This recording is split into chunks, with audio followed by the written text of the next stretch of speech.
Servus, Glück auf und herzlich willkommen zu einer weiteren Ausgabe des FC Bayern Taktikfuchs. Leute, ich sage euch meine Einschätzung zum Spiel gegen Union Berlin und zeige euch, wie ich die Mannschaft aufstellen würde. Und bevor wir das tun, wie immer der Hinweis, wenn euch gefällt, was ihr seht, lasst gerne ein Abo da, damit unterstützt ihr das, was ich hier so tue. Ja, kommen wir zu Union Berlin. Wir spielen auswärts bei Union. Union ist einigermaßen heimstark. Mir wurde das auf der PK ein bisschen zu sehr gepusht, kann ich aber natürlich verstehen. Nach dem Champions League-Spiel will man natürlich gleich den Fokus wieder setzen. Und Union ist kämpferisch stark, ist heimstark, ja, das steht natürlich außer Frage. Wir werden, ja, ähnlich wie bei Köln, wir werden schon auf dem Punkt da sein müssen. Wir müssen die Zweikämpfe annehmen, genauso wie wir es in Paris getan haben. Dann sollte unsere Qualität ausreichen, um dieses Spiel locker zu gewinnen. Tun wir das alles nicht, ja, dann hat Union natürlich die Qualität, ihr Heimspiel auch zu gewinnen. So, da brauchen wir ja nicht drüber reden, ja. Aber ansonsten ist mir der Hype ein bisschen, was heißt Hype, aber dieses Starkreden von Union, noch also wir reden über 'n Verein, der aus 9 Spielen 11 Punkte geholt hat. Und wir reden über einen Verein, der, lass mich kurz gucken, nicht, dass ich Mist erzähle, eine Heimbilanz hat von 2 Siegen, 2 Unentschieden, eine Niederlage. So, da brauchen wir jetzt auch nicht darüber reden: „Boah, ist der absolute Oberknaller, heimstark, hat irgendwie 5 Siege geholt." Ja, alles gut. Natürlich ist der Union heimstark oder holen ihre meisten Punkte zu Hause. Aber nochmal, das ist 'ne Mannschaft aus dem Bundesliga-Mittelfeld und da sehe ich gerade auch ihren Stand, ihre Qualität in dieser Region. Natürlich können die immer einen Ausreißer haben nach oben, so gerade gegen Bayern hochmotiviert. Wir haben letztes Jahr da auch nicht gewonnen, das ist vollkommen richtig. Alles ist gut. Ja, aber wenn wir unsere normalen PS auf dem Rasen kriegen, dann wird das 'n 13:0 Sieg für uns. Das ist auch mein Tipp. Und da mache ich mir jetzt auch keine Sorgen. Sage ich euch, wie es ist. So, ja. Klar, nach so einem Champions League-Spiel, gerade gegen Paris und so weiter, haben wir schon öfter mal dann so ein bisschen Motivationsprobleme gehabt in der Vergangenheit. Ich kann mir nicht vorstellen, dass das der Fall ist unter Vincent, ja, aber das wird das Spiel morgen zeigen. Und ja, ich freue mich auf das Spiel. Könnte eine interessante Nummer werden. Wie gesagt, wenn wir nicht bei 100% sind, ja, dann kann es schwer werden, ja, wenn du nicht die wichtigen Zweikämpfe gewinnst. Union wird heiß sein, wird brennen, so, die haben nichts zu verlieren. Die haben nur zu gewinnen, wie fast jeder Gegner in der Bundesliga. Wir spielen auswärts, das Stadion wird brennen. So, natürlich sind das alles Faktoren, deswegen wir müssen 110% da sein. Sind wir das nicht, kann es schwierig werden. Sind wir das, ja, sorry an Union, dann ist das eine klare Nummer und dann werden wir das Spiel 13:0 gewinnen. Gut, und damit gehen wir mal rein, welche Mannschaft ich ins Rennen schicken würde. Man könnte natürlich über 'n Ubich reden, wird leider nicht passieren. Ähm, ja, ich würde auch 'n Neuer aufstellen. Ich denke, Manu hat grad 'ne gute Form, alles ist gut. Ist das letzte Spiel vor der Länderspielpause, also dann hat der Manu auch wieder 'n bisschen Pause, also sollte das schon alles passen. Innenverteidigung, ja, ich persönlich gehe davon aus, dass 'n Kim kommen wird. Ich würde 'n Kim auch aufstellen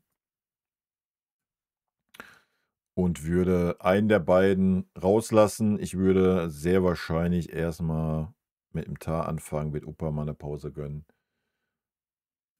Hängt aber natürlich davon ab, welcher Spieler wie welche Wehwehchen hat, Sorgen hat, sonst was, ja.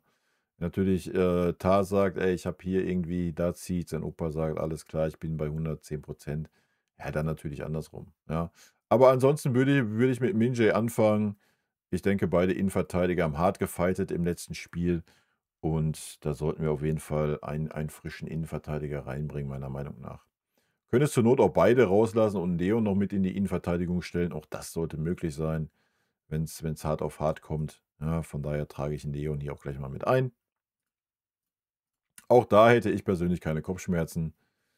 Ja. Außenverteidiger, ich denke, Conny Leimer ist Duracell-Hase, der wird auch weiterhin Duracell-Hase bleiben. Ich würde Conny auf die linke Seite stellen. Er wird wahrscheinlich auf der rechten Seite auflaufen. Ich gehe davon aus, dass ein Boe anfängt und ich würde ihn auch bringen. Ja, Stani hat 'n gutes Spiel gemacht, so keine Frage. Aber auch da würde ich einfach mal ein bisschen Frische bringen. Stani kommt aus einer Verletzung, das müssen wir nicht gleich wieder übertreiben. Ja, von daher würde ich wo ist er denn? Bin ich blind oder was? Da, wilde Nummer. Ja, würde ich mit dem Boe anfangen. Ja, einfach auch da ähnlich wie bei Kim, einfach um 'n bisschen Frische zu bringen. Ja, grade ich denke, die letzte Reihe hat 'ne schwierige zweite Halbzeit gespielt, wie die ganze Mannschaft.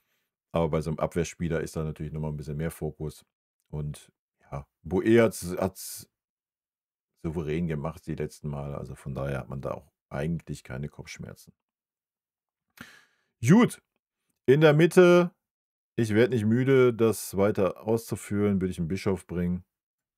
Ich denke, er hat sich's verdient, jetzt auch endlich mal wieder in der Mitte aufzulaufen. Kimmich, ja,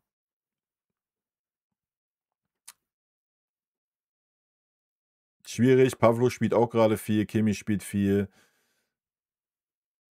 Wer weiß, vielleicht sehen wir sogar Leon und Tom in der Anfangsformation, aber ich stelle mal 'n Josh mit auf.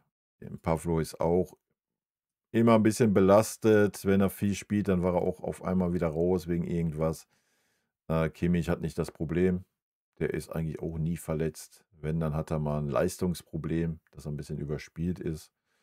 Das war gegen Paris und die letzten Spiele nicht der Fall. Von daher denke ich, sollte es 'n No-Brainer sein, den Josh da aufzustellen. Alternative natürlich für beide. Ich trage mal ja komm, ich mache es so. Wir tragen hier für 'n Tom tragen wir 'n Pavlo ein und für Josh tragen wir Leon ein. Und natürlich hätten wir auch noch 'n Conny Laimer. Aber Conny Laimer muss was heißt muss, wir könnten auch Stani nach links wieder stellen, Boe nach rechts, Conny Laimer in die Mitte. Auch das wäre 'ne Möglichkeit, ne? Also, und gar keine schlechte eigentlich. Also, da ist das 'ne Position in unserer Mannschaft, wo wir gar keine Sorgen haben. Gut, ja, ich würde mit 'm Lucho spielen. Lucho hat ja nur eine Halbzeit gespielt, konnte sich ja 'n bisschen erholen. Also, von daher alles gut. Ich würde auch mit 'm Lennart Karl anfangen. Ich würde 'm Michael mal 'ne Pause gönnen.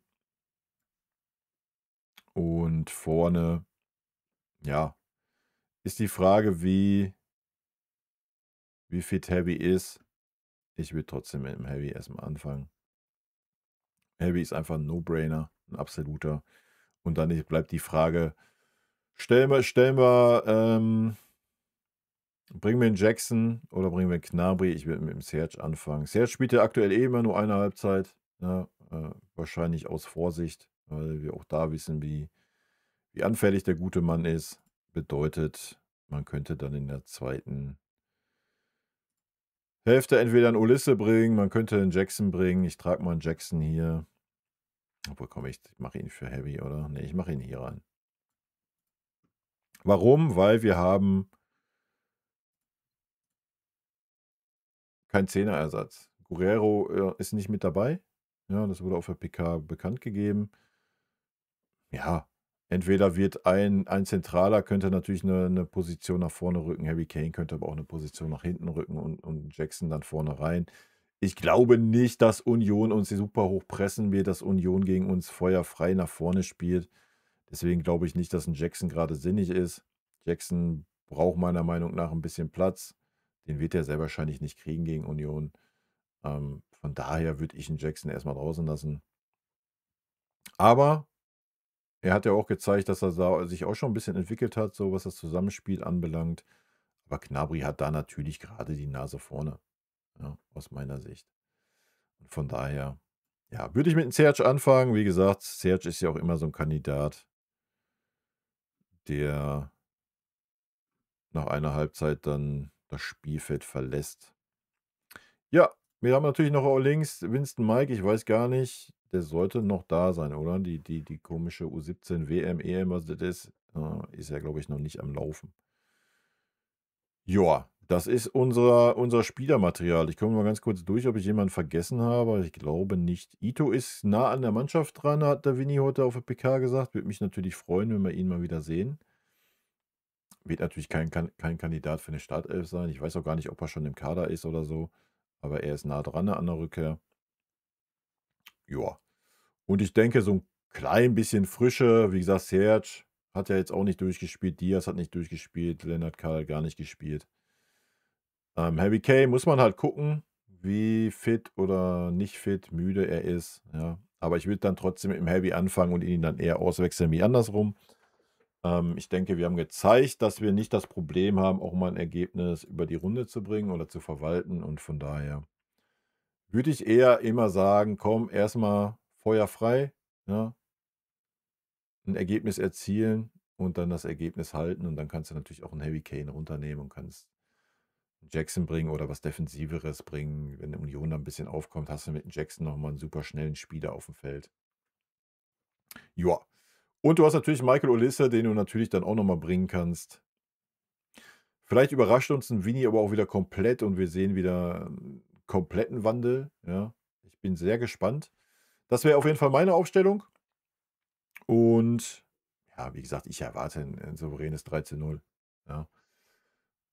Ob's so kommen wird, es kann natürlich auch in 'ne andere Richtung gehen, habe ich ja schon erklärt. Ich denke, Union kann 'n starker Gegner sein zu Hause, gar keine Frage. Aber das wird von uns abhängen, ob wir es zulassen oder halt nicht, ne? Das ist auch noch mal sehr, sehr interessant zu sehen. Nach so 'm Knallerspiel wie gegen Paris hatten wir in der Vergangenheit oft Probleme, uns dann wieder auf so 'n Gegner, der dann kämpferisch stark ist, der defensiv stark ist, wieder 100% zu fokussieren. Ich bin sehr gespannt. Ich bin aber guter Dinge dieses Jahr unter Vinny. Von daher schauen wir einfach mal. Gut, sorry, das wäre meine Aufstellung, Leute. Haut rein. Rot-weiße Grüße gehen raus. Viel Spaß beim Spiel. Schönes Wochenende. Tschüssi. Vielen lieben Dank für euren Support hier auf dem Kanal. Und in diesem Sinne, gute Freunde kann niemand trennen.